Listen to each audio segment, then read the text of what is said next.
Assalamualaikum warahmatullahi wabarakatuh. Ila hadratin Nabi Mustafa Rasulillah sallallahu alaihi wasallam wa ila arwahi abaihi minal anbiya'i wal mursalin wa ila arwahi jami'il qubur minal muslimin wal muslimat wal mu'minin wal mu'minat min masyarikil ardi ila magharibiha syawlillah lahumul Fatihah. A'udzu billahi minasy syaithanir rajim. Bismillahirrahmanirrahim. Alhamdulillahi rabbil alamin. Ar-Rahmanir Rahim. Maliki yaumiddin. Iyyaka na'budu wa iyyaka nasta'in. Ihdinas siratal mustaqim.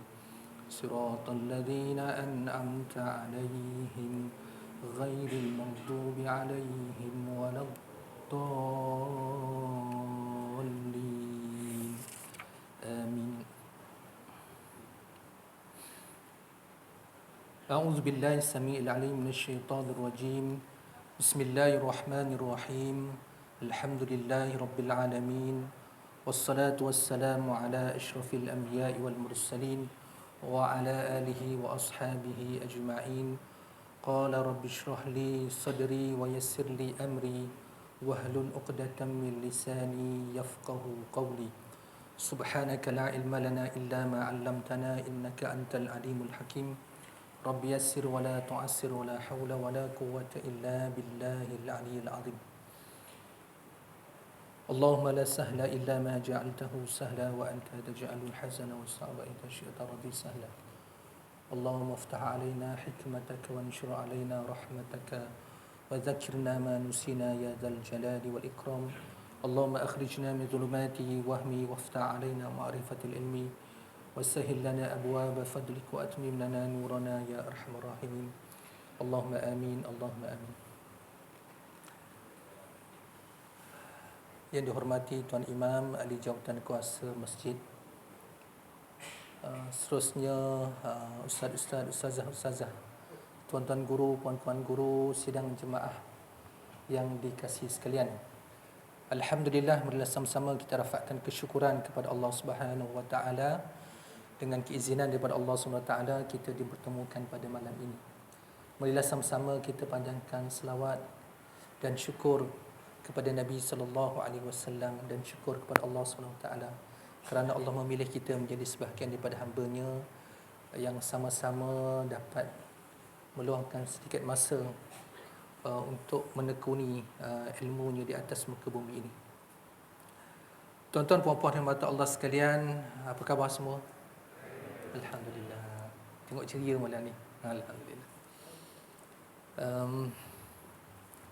Sedar tak sedar dah 2 minggu ya.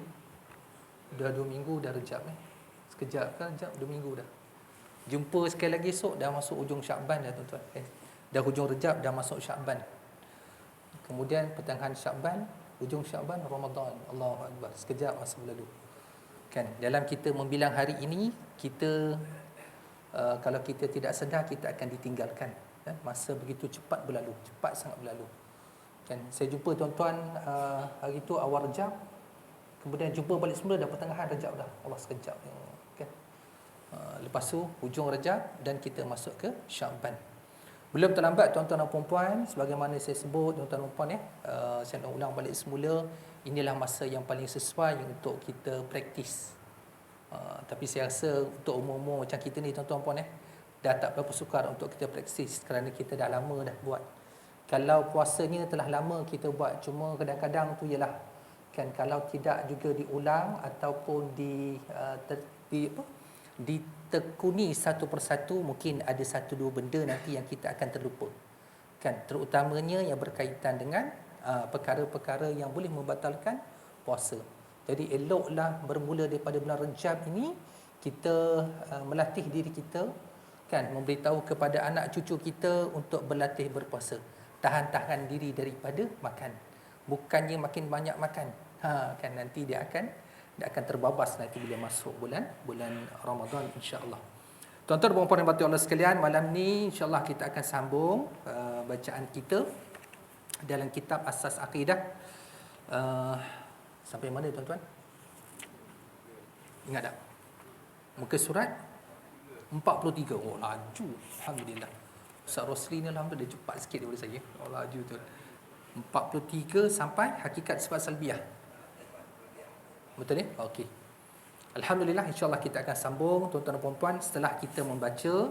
Kalau tengok yang lepas kalau kita boleh ulang sedikit tuan-tuan dan puan-puan, kita telah pun mengetahui sedikit tentang sifat nafsiyah, sifat salbiyah, sifat ma'ani dan sifat ma'nawiyah. So malam ni insya-Allah kita akan sambung hakikat sifat salbiyah. Qala al-musannif rahimakumullah wa nafa'ana bi ulumihi fi darain. Bismillahirrahmanirrahim, muka surat yang ke-43, tajuknya hakikat sifat salbiyah. Ibarat daripada menolakkan dan menafikan perkara yang tiada layak atas Allah Subhanahu wa taala. Sifat itu tiada pada hati dan fikiran, pada zihn, dan tiada pada luar fikiran, pada kharij. Okey, salbi ni maksud dia apa? Negatif. Salbiah ni negatif maksud dia, salbiun. Ia dinamakan juga sifat adamiyah, tetapi tidak dihukumkan nafi, kerana antara nafi dengan adam ada perbezaan, iaitu tiap-tiap nafi dihukumkan adam, tetapi tidak tiap-tiap adam ia dihukumkan nafi. Seperti sifat salbiyah, maka ia adam tetapi tiada nafi. Maka nyatalah adam itu am dan nafi itu khas. So kalau kita baca ni nak faham panjang sikit cerita dia, nanti bila kita sampai kepada contoh, insya-Allah dia lebih menjelaskan akan makna salbiyah itu sendiri. Okey tuan-tuan, kita tengok sifat-sifat salbiyah. Yang pertama adalah al-qidam. Apakah yang dimaksudkan yang qidam? Qidam iaitu maksudnya adalah sedia ada. Ingat tuan-tuan sifat yang pertama yang wajib diketahui adalah wujud, artinya ada. Kemudian yang kedua adalah qidam, artinya sedia. Okey. Yang kedua, Allah Subhanahu Wa Taala bersifat qidam bermakna Allah Subhanahu Wa Taala sedia ada, iaitu tiada permulaan bagi kewujudannya dan tiada yang menjadikannya. Faham Maksudnya Allah wujud sejak daripada tiadanya alam ini. Tiada apa-apa, Allah telah pun wujud. So kalau kita nak cerita bila itu, Allahu a'lam. Kan kalau kita tanya bila tu panjang ceritanya tuan-tuan kan panjang ceritanya, panjang sangat. Sebab itu bila sebut dia qidam, maksudnya Allah itu sedia ada wujud sebelum adanya sesuatu. Clear insya-Allah, tak ada apa-apa kat situ. Sifat qidam juga menafikan adanya sesuatu yang mendahului kewujudan Allah SWT. Clear jelas yang ketiga ni. Maksudnya Allah wujud sebelum sesuatu itu wujud. Dahsyat tak dahsyat? Maksudnya sebelum adanya alam ini Allah pun telah wujud. Sebelum adanya arash Allah telah pun wujud. Begitu faham Maksudnya Allah wujud sebelum adanya sesuatu. Nak ceritanya, kalau kiranya kita sebelum kita wujud ni, siapa wujud? Kita akan kata ayah kita, betul Sebelum ayah kita, siapa? Datuk kita. Sebelum datuk, siapa? Moyang kita. Sebelum moyang, monyet tak tahulah nama apa, saya tak tahu tuan-tuan nak panggil monyet ke, nak panggil nyet ke. Tapi kalau kita telusuri kehidupan kita ini, manusia ini bermula daripada Adam alaihissalam. Kan kalau ditanya Adam bermula daripada mana? Kalau kita baca dalam tafsir, dinyatakan bahawa sesungguhnya Adam berasal daripada tanah. Daripada tanah. Tanah tu bentuk macam mana? Allahu a'lam. Kan? Itu ilmu yang ada pada Allah SWT. Okey tuan-tuan, clear yang itu insya-Allah. Dalil nakli sifat qidam. Allahumma rabbus samawati wa rabbal ard. Allahumma rabbas samawati wa rabbal ardain wa rabbana wa rabb kulli syai'. Faliqal habbi wan nawa wa munzilat taurati wal injili wal Qur'an. A'udzu bika min syarri kulli dhi syarrin anta akhidun bi nasiyatihi. Antal awwalu falaysa qablaka syai'un wa antal akhiru falaysa ba'daka syai'un wal zahiru falaysa fawqaka syai'un wal batinu falaysa dunaka syai'un iqdi anni dain wa aghnini minal faqr. Okey. Maksudnya Allah Tuhan langit dan Tuhan bumi, dan Tuhan kami dan Tuhan segala sesuatu. Okey, clear Kalau kita baca kat sini, maksudnya dia menafikan bahawa sesungguhnya ada Tuhan selain daripada Allah.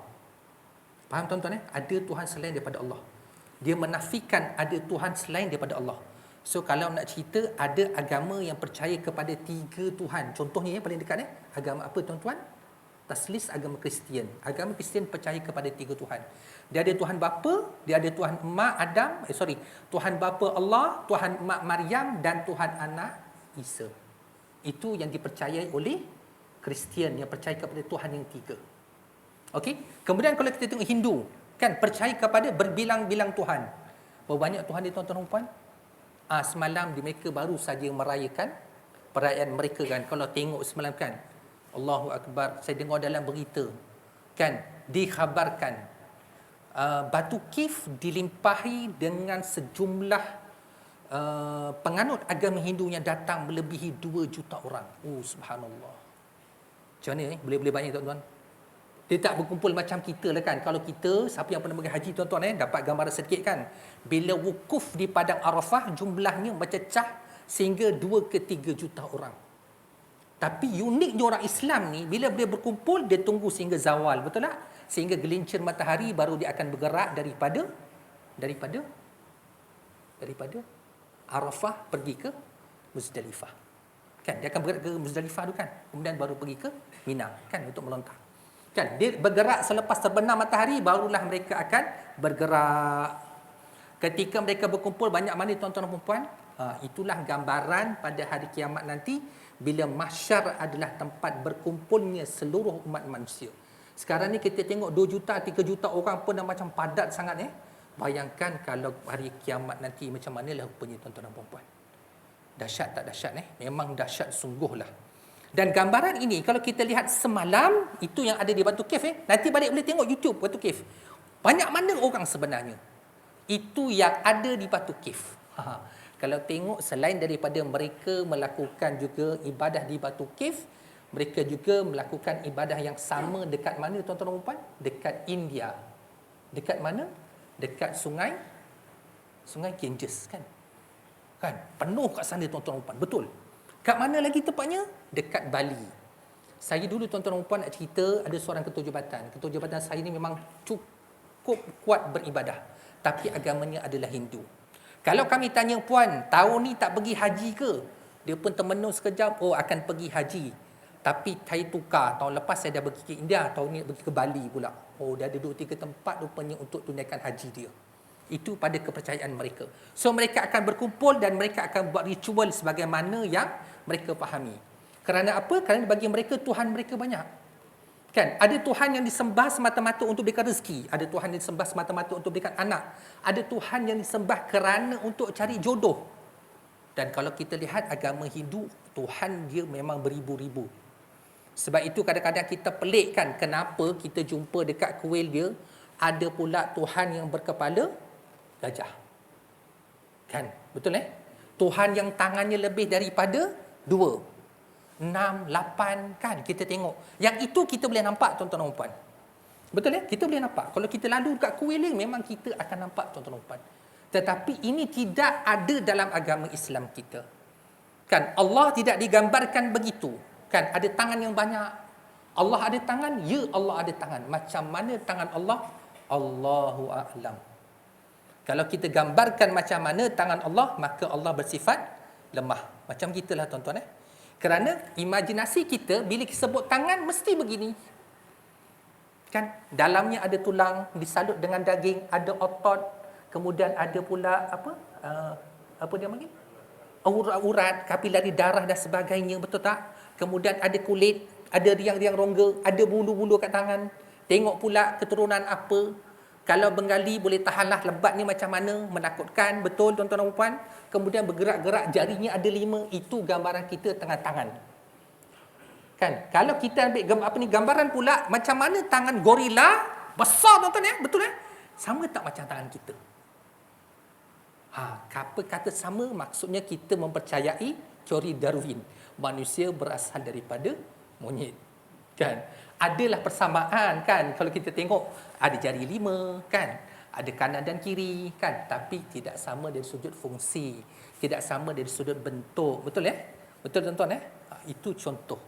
Sebab itu bila kita gambarkan Allah itu sama macam kita, maka kita telah letakkan Allah pada bukan tempatnya. Sedangkan Allah lebih hebat daripada itu. Kan disebutkan tadi bahawa Allah wujud sebelum wujudnya alam ini. Sebelum ada sesuatu, Allah pun telah wujud. Maksudnya, macam mana tu tuan-tuan dan puan? Khariqul adah. Dia melangkaui pemikiran kita yang normal ini.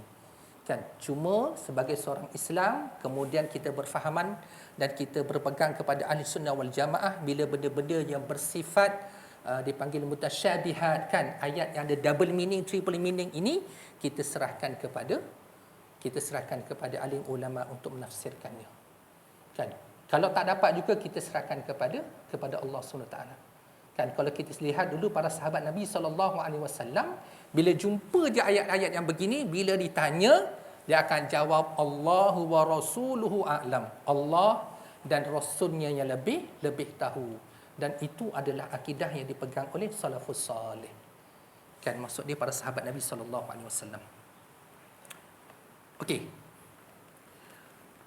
Mana dia? Kan.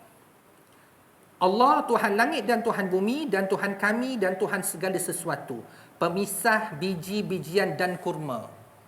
Kenapa pula disebut biji-bijian dan kurma dalam cerita ni tuan-tuan dan puan? Mungkin menggambarkan tentang keadaan masyarakat Arab yang duduk di kawasan padang pasir.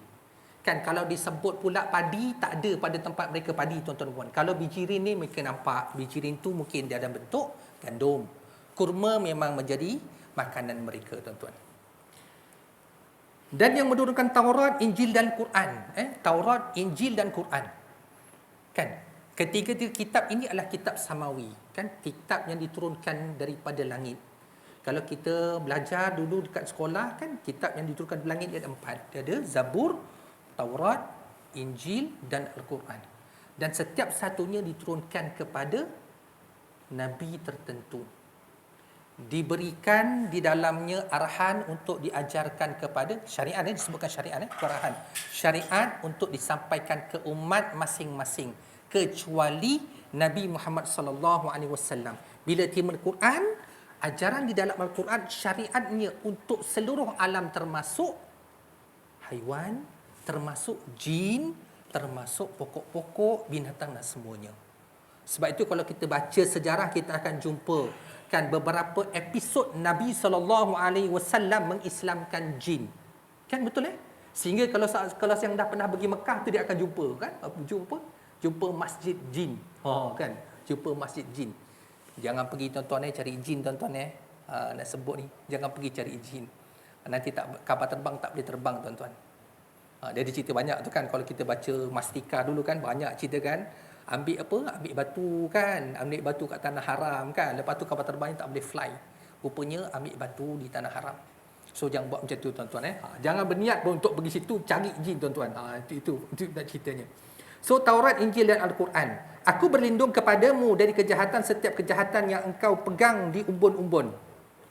Engkaulah yang awal, tidak ada sesuatu pun sebelummu.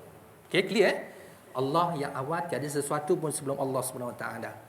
Engkaulah yang akhir, tidak ada sesuatu pun sesudahmu. Dan zahir, tiada sesuatu pun atasmu. Dan batin, tiada sesuatu pun di bawahmu. Lunaskanlah segala hutang atasku dan kayakanlah aku dari kefakiran. So yang ini tuan-tuan dan puan sebenarnya boleh dijadikan doa tuan-tuan dan puan untuk diamalkan oleh kita. Okey, yang ketiga, dalil Al-Quran, Allah SWT bersifat kidam pada surah Al-Hadid ayat yang ketiga. Huwal awwal wal akhiru wal zahiru wal batinu wa huwa bikulli syai'in alim.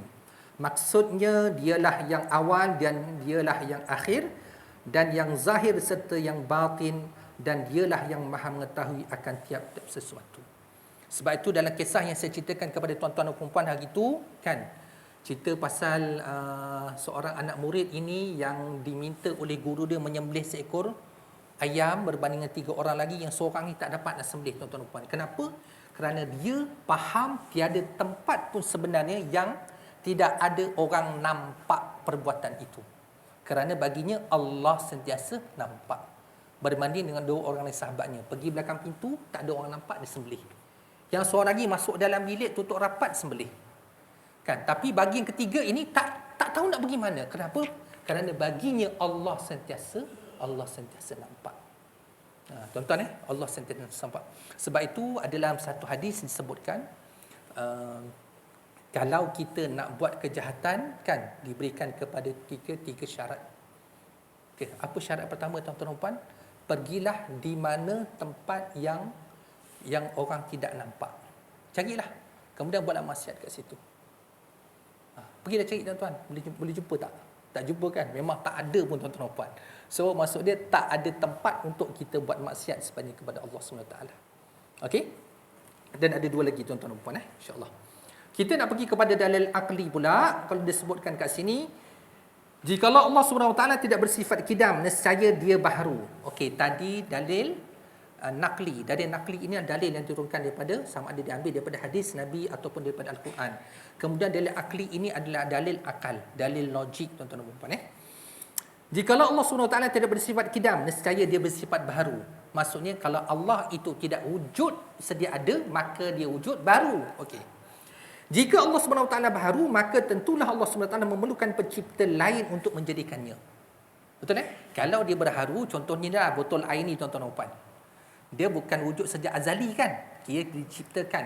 Kalau dia diciptakan maka dia memerlukan orang yang menciptakan botol ini. Betul? Okey, itu logik dia. Sekiranya ada pencipta lain untuk menjadikannya, berlakulah daur, yakni putaran, dan tasalsul, yakni rantaian. Kedua-duanya mustahil kerana tiada kesudahan. Faham, tuan-tuan dan puan? Maksudnya kalau botol ini ada pencipta, mesti orang tanya siapakah yang menjadikan pencipta botol ini. Kan? Maksudnya dia akan berantai nanti. Orang akan tanya siapa pula yang akan menjadikan penciptanya. Siapa pula yang akan menjadikan penciptanya. Cerita tak habis, tuan-tuan dan puan. Kan 3 hari 3 malam cerita pun takkan habis. Takkan jumpa. Pasal apa? Pasal dia bersambung, naik, sangkut, berkait. Sebab itu kalau ikut logik akalnya, kalau Allah itu bersifat baharu, maka ada yang menciptakan Allah. Dan kalau ada yang menciptakan Allah, mesti orang akan tanya, siapa pula yang menciptakan Allah tadi? Orang akan tanya, siapa pula yang menciptakan pencipta Allah tadi? Orang akan tanya balik, siapakah yang akan menciptakan pencipta kepada pencipta Allah tu? Dia akan saling berkait, cerita tak habis, tuan-tuan dan puan. Okey, yang ini tertolak. Apabila disebut Allah SWT bersifat dengan kidam, jadilah dia qadim. Contohnya seperti Zaid, apabila dikatakan ia bersifat dengan anjur, nescaya disebutkan dia itu penganjur. Di dalam ilmu tauhid ini ada satu perkataan yang sama maknanya dengan qadim, iaitu azali. Okey, azali Bila sebut azali tahu maksudnya lama lah. Kan, dia wujud sejak daripada azali. Okey. Kita nak teruskan, tuan-tuan dan puan, pendapat pertama. Setengah ulama mengatakan kedua-duanya perkataan ini bersamaan maknanya, iaitu sesuatu yang tiada permulaan baginya. Sebut azali, sebut kidam, tiada permulaan baginya. Kan, dia sedia ada, tiada yang mula maksud dia. Yang pendapat kedua, setengah ulama lain pula berkata antara kedua perkataan qadim dan azali ini ada beza. Iaitu qadim disebutkan pada perkara yang ada maujud sahaja. Seperti zat Allah SWT qadim dan kudratnya qadim. Yang ini perbincangan daripada ulama, tuan-tuan dan puan, tentang perkataan qadim. Okey. Adapun azali itu disebutkan pada perkataan yang ada maujud seperti zat Allah SWT dan kudratnya azali. Dan pada perkara yang tiada ghair maujud seperti tiada yang menyerupai Allah SWT itu azali. Ghair maujud maksudnya tidak wujud, tuan-tuan tidak wujud. Maka qadim itu khas dan azali itu am. Tiap-tiap qadim itu azali, tetapi bukan setiap azali itu qadim. So ini perbincanganlah nak terangkan kepada kita tentang makna qadim itu. Boleh, tuan-tuan? Okey, sikit lagi. Pukul berapa ni? Oh, tak boleh. Oh, sebelah depan. Qadim yang berkaitan dengan nama terbahagi kepada 4 bahagian. Yang pertama, qadim sifati, iaitu tidak ada permulaan bagi sifat Allah SWT. So, tadi kita tahu qadim sahaja, tetapi sekarang pembahagian kepada qadim yang pertama, qadim sifati, maksudnya sifat qadim. Kemudian yang kedua, qadim zati. Tidak ada permulaan bagi zat Allah SWT. Kemudian yang ketiga, qadim idhafi, terdahulu sesuatu atau sesuatu seperti bapa daripada anak. Idhafi ni tambahan. Dan terakhir, qadim zamani, terdahulu pada masa, iaitu sesuatu sekurang-kurangnya setahun. So maksud qadim ini menafikan tentang 4 perkara bagi Allah SWT. Sama ada sifatnya, zatnya, tambahannya ataupun zaman pada masa. Allah itu tidak didahului dengan masa, Allah itu tidak didahului dengan sesuatu tambahan pun, Allah itu tidak didahului dengan satu zat pun, dan Allah itu tidak didahului dengan sesuatu sifat pun. Boleh tuan-tuan Boleh Maksudnya bagi Allah SWT itu adalah segala kesempurnaan daripada keempat perkara tersebut. Dan kalau kita sebut qadim zamani, maksudnya tidak bukannya Allah itu wujud 1000 tahun. Tak, begitu tuan-tuan. Dia azali, lebih lama lagi daripada itu. Sebab bila sebut ni maksudnya Allah wujud daripada dahulu kala. Okey, daripada awal.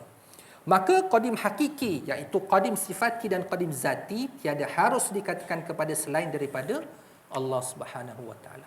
Jadi bagi Allah Subhanahu wa taala, bagi sifat yang kedua ini menyatakan bahawa sesungguhnya Allah itu wujud daripada azali. Nak senang faham begitu tuan-tuan dan puan. Kan, disebabkan sifat qadim ini juga, kalau kita baca sejarah, ada seorang ulama terpaksa dipenjarakan kerana mempertahankan sifat qadim bagi Allah SWT.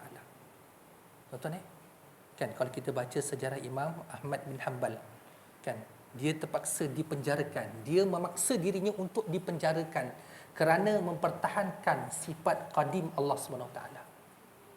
Begitu sekali tuan-tuan begitu sekali. Kan, panjanglah ceritanya itu. InsyaAllah kalau kita ada kesempatan nanti kita akan baca. Sempat ke kita nak sambung tuan-tuan? Dah nak masuk isyak dah ni. Okey. So tuan-tuan dan puan, kalau kita lihat, kita dah masuk kepada sifat Allah SWT yang kedua. Selepas sifat yang pertama hari itu kita baca. Dalam sifat salbiah ni, kalau kita lihat tuan-tuan saya nak ghostan ke belakang sedikit untuk kita revise sedikit kefahaman kita berkenaan dengan sifat nafsiyah. Kan, sifat nafsiyah kita ada satu, iaitu wujud, betul Kemudian kita ada sifat salviyah, kita ada 5. Yang pertama qidam, kan? Kemudian yang kedua baqa, artinya kekal. Yang ketiga kita ada mukhalafatuhu lil hawadis. Maksudnya Allah Subhanahu taala ini dia berlawanan dengan suatu yang baru. Yang keenam kita ada qiyamuhu bi nafsi, Allah taala ini berdiri dengan sendirinya. Kemudian yang ketujuh wahdaniyah. Okey, kita akan jumpa tu insya-Allah pada perbincangan kita yang akan datang. Kemudian tuan-tuan dan puan-puan, kalau kita lihat setiap satu daripada perbincangan kita ini akan disertai dengan dalil daripada Al-Quran dan dalil daripada akal manusia, kan, daripada akal. Kenapa dia penting tuan-tuan dan puan-puan? Kita kena faham begini, ketika agama Islam tersebar luas keluar daripada semenanjung tanah Arab, kan, antara tempat yang sampainya agama Islam ketika itu adalah di kawasan Greek. Kawasan Greek tuan-tuan kawasan Greek. Dan Greek ini sejak daripada dulu memang terkenal sebagai tempat di mana wujudnya ilmuwan. Tapi ilmuwan yang hanya membincangkan berkenaan dengan ilmu kalam. Kan, logik akal. So bila logik ini kena lawan dengan logik baru dipaham. Kalau logik kita nak lawan dengan ilmu dalil daripada Al-Quran, dia akan kata, mana boleh kan? Kami berpegang kepada logik, so you kena datangkan logik. Sebab itu para sahabat Nabi SAW bila dia memahami apa yang disebutkan oleh Nabi SAW dan dia faham wahyu yang diturunkan oleh Allah SWT, dia dapat menyampaikan agama Islam dan mengembangkannya menggunakan logik akal.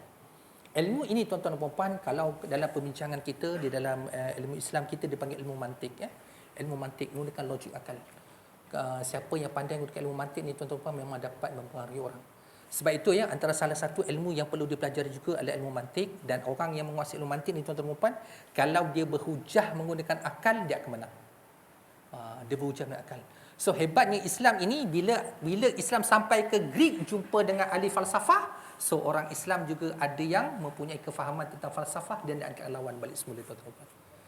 Itu yang berlaku pada zaman pada zaman sahabat dulu tuan-tuan dan puan. Sebab itu bila Islam keluar daripada semenanjung tanah Arab dan masuk ke kawasan yang orang ajam, orang yang tidak bertutur dalam bahasa Arab, ada keperluan untuk mempelajari bahasa Arab. Dan menjadi salah satu syarat sebenarnya bila kita nak istinbat hukum, kita nak keluarkan hukum yang baru, kita kena belajar bahasa Arab. Bukan sekadar baca bahasa Arab itu maksudnya faham baca je, tidak tuan-tuan dan puan, tetapi faham balaghahnya, kan, faham arudnya, ma'aninya, semua sekali berkenaan dengan bahasa Arab. Kenapa tuan-tuan dan puan? Kerana bahasa Arab ini satu perkataan boleh diterjemahkan kepada beberapa makna, pengertian, bergantung kepada situasi dan keadaan. Sebab itu kadang-kadang kita baca Al-Quran, kita rasa macam, kenapa dalam surah Al-Kahfi, bila peristiwa Nabi Allah Khidir AS, kan, naik sampan, kan, dia kata kepada Nabi Isa AS, dia kata apa? Wa kana wara'ahum malikun. Kan, dia kata kepada Nabi Isa, ketika sampan itu dirosakkan, dia kata, sesungguhnya di belakang sana, wara'ahum, kan, wara'ahum malikun, ada pemerintah yang suka ambil sampan yang cantik-cantik. Dia akan rampas sampan yang cantik daripada orang miskin, kemudian akan dimilikkan oleh raja tersebut, oleh pemerintah tersebut. Padahal kita naik sampan tak berjalan gostan. Sampan berjalan ke depan. Masuk wara'ahum itu adalah hadapan. So perbincangan ini ada disebutkan dalam Al-Quran, kan? Dan perkataan-perkataan ini dinukilkan oleh para ulama, dimasukkan di dalam satu kitab, nama kitab itu Mu'jam Mufahras li Alfadhil Quran. Ada satu kamus khusus untuk perkataan-perkataan ini, memberikan makna yang kedua, ketiga pada perkataan bahasa Arab yang sama. Sebab itu penting tuan-tuan, bila kita nak mendalami ilmu agama ini, memang kita kena kuasai bahasa Arab. Okey?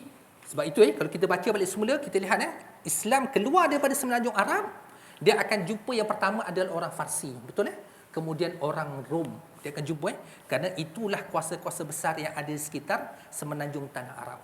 Kalau kita sebut semenanjung tanah Arab, maksudnya adalah tanah Saudi lah tuan-tuan. Saudi, kemudian kat bawah tu ada Yaman, betul kan? Betul kat bawah tu ada Yaman, kemudian ada Oman kat bawah tu, kan, tempat di mana berlakunya perebutan sekarang ni kan. Selat Laut Merah itu yang dikuasai oleh Yaman sekarang ni, kan. Yaman duk kontrol kapal-kapal Israel supaya tak lalu situ kerana membawa senjata dan sebagainya. Sebenarnya kawasan itu dinamakan sebagai Teluk Arab dan semenanjung itu dinamakan semenanjung tanah Arab. Cuma uniknya ketika ini, kalau kita pergi ke Saudi ketika ini, yang dah pergi baru balik daripada umrah, cuba tengok keadaan padang pasir itu telah pun berubah menjadi hijau, kan. Bukit-bukit dah ada rumput, dulu tak ada tuan-tuan. Dan kalau kita baca tentang hadis akhir zaman, hadis fitnah akhir zaman, kita akan jumpa, kan, memang dinyatakan oleh Nabi SAW pada akhir zaman nanti, kan, sebenarnya tanah Arab itu akan menjadi hijau. So maksudnya tuan-tuan, kalau tanda itu dah hampir, dah ada, maksudnya kita pun dah berada di penghujung tuan-tuan. Dan saya baca tadi tuan-tuan, petang tadi sebelum datang, saya baca ada satu petikan dalam akhbar tuan-tuan. Kerajaan Saudi bersedia untuk buka kilang Arab pertama selepas 70 tahun. Tuan-tuan, kan, yang dah viral sekarang ni, orang-orang yang tidak menutup aurat pun dah sampai ke kesempadan untuk masuk ke Masjid Nabawi sallallahu alaihi wasallam. Kalau kita lihat so ini antara benda-benda baharu yang tak pernah berlaku pun sebenarnya, kan, tak pernah berlaku tapi sekarang ni berlaku. So kita memang kena bersedialah, maksudnya bersedia, kan, kita kena jaga agama kita, kan, kita kena kuatkan agama kita, kan. Bila-bila masa sahaja nanti, kan, agama kita akan diganggu gugat, kan. Maksudnya peristiwa tentang akan datangnya Dajjal, kan, kemudian lahirnya Nabi Isa alaihissalam, turunnya Imam Mahdi, semuanya akan berlaku tuan-tuan dan puan. Tapi itulah, dalam banyak-banyak petikan tu yang paling saya seronok tuan-tuan, ramai orang bercita-cita nak jadi askar Imam Mahdi. Nak jadi askar ni, pendukung kepada Imam Mahdi. Tapi satu persoalan yang tak boleh jawab tuan-tuan. Subuh pun payah nak berjemaah. Allah, kan, bila baca tu rasa macam insaf, kan. Tak subuh lah sebenarnya, bukan subuh je sekarang ni. Zuhur, asar, Allah, payahnya, kan, berat rasa. So yang itu kita kena usahalah tuan-tuan. Ada kekuatan, insya-Allah sekarang ni subuh agak lewat, Kan 6 suku baru subuh, so maksudnya sempat lah kan. Kalau kita biasa pukul 6 tu baru terjaga, sekarang sempat lagi untuk solat subuh secara berjamaah. Macam tak azan lagi, azan ke belum ni? 40 ni. 38. Oh, patutlah. Saya risau je tuan, takut terbabas je. Okey. Duk reserve juga. Okey tuan-tuan dan puan, so itu antara benda-benda yang kita kena ingat. Dan bila dah sampai musim cuti sekolah, kena ingatkan anak-anak. Cuti sekolah bukan masa untuk membuta. Sorry, saya gunakan perkataan ni membuta tuan-tuan. Maksudnya tidur. Bukan masanya. Kena ingat. Esok hari Sabtu, lusa hari Ahad. Hari Ahad bukan hari untuk melepaskan penat lelah, tak nak bangun pagi subuh. No, bukan begitu. Sepatutnya kita lagi bersemangat. Sekarang ni dah banyak kempen tuan-tuan. Solat subuh seperti solat Jumaat. Saya dah bolehlah gantung banner kat luar tu kan. Solat subuh seperti solat Jumaat. Kan kena ada sedikit effort kon kita bagi sarapan ke kan betul tuan-tuan bendahari bagi sarapan pagi biar ramai sikit jemaah kita. Di setengah-tengah tempat memang dia buat pertandingan siapa yang penuh solat subuh dapat hadiah basikal. Tapi kalau yang datangnya atuk-atuk janganlah bagi basikal. Basikal tu kan tak bergerak, bagi yang lain. Hadiah umrah ke. Bagus semangat sikit tak? Besar tu kalau dapat hadiah umrah tu. 40 hari malam siapa penuh solatnya dapat hadiah umrah. Subhanallah. Tapi itulah sebenarnya yang dibuat. Dan ada beberapa tempat tuan-tuan dan puan yang menarik juga untuk saya kongsikan, tapi yang ni berlaku dekat Indonesia, di Indonesia. Apa yang diorang dah buat, dan tempat kita ni dah mula dah tuan-tuan. Apa yang diorang buat tuan-tuan? Collection pada hari Jumaat, dia akan habiskan sebelum datang Jumaat berikutnya. Dahsyat tuan-tuan Collection hari Jumaat, kutipan hari Jumaat akan dihabiskan sebelum datangnya Jumaat minggu depan. Kemudian akan dipaparkan dekat paparan kenyataan bagi semua jemaah tahu di manakah infak yang telah diberikan itu dibelanjakan. Allahu Akbar. Ini kalau kita boleh buat tuan-tuan dan puan, subhanallah. Kan satu kekuatan kepada kita. Kan? Barulah kita rasa seronok kan? Betul tak? Taklah tuan bendahari kita pening kepala macam mana nak uruskan duit yang banyak. Jadi banyak keadaan yang jadi tuan-tuan dan puan. Wallahu a'lam bissawab. Okey, saya tak bercadang nak panjangkan tuan-tuan dan puan. Pada perbincangan berikutnya adalah akan melewatkan kita punya solat nanti. Wallahu a'lam bissawab. A'udzubillahi minasyaitonir rajim. Bismillahirrahmanirrahim. Alhamdulillahirabbil alamin wassalatu wassalamu ala asyrafil mursalin wa ala alihi washabihi ajmain. Allahumma faqihna fid din wa 'allimna ta'wil dina ila siratikal mustaqim. Allahumma rabbana hab lana min azwajina wa dhurriyyatina qurrata a'yun waj'alna lil muttaqina imama. Allahumma barik lana fi Rajab wa Sya'ban wa ballighna Ramadan. Allahumma inna naj'aluka fi nuhuri a'da'ina wa na'udzu bika min shururihim. Allahumma baddid syamlahum wa farriq jam'ahum wa shattid kalimatahum wa zalzil aqdamahum wa sallil alaihim kalban min kilalika ya qahhar ya jabbar ya muntaqim. Ya Allah ya Allah ya Allah. Allahumma ya munzilal kitab wa ya mujriyas sahab wa ya hazimal ahzab ihzimhum mansurna alaihim wa sallallahu ala sayidina Muhammad wa ala alihi wa sahbihi wa baraka wa sallam walhamdulillahi rabbil alamin. A'udzubillahi minasyaitonir rajim. Bismillahirrahmanirrahim. Subhanakallahumma wa bihamdika asyhadu an la ilaha illa anta astaghfiruka wa atubu ilaik. Wal 'asri innal insana lafi khusr illa alladziina amanu wa 'amilus shalihat wa tawassaw bil haqq wa tawassaw bis sabr. Shadaqallahul 'azim. Assalamu alaikum warahmatullahi wabarakatuh.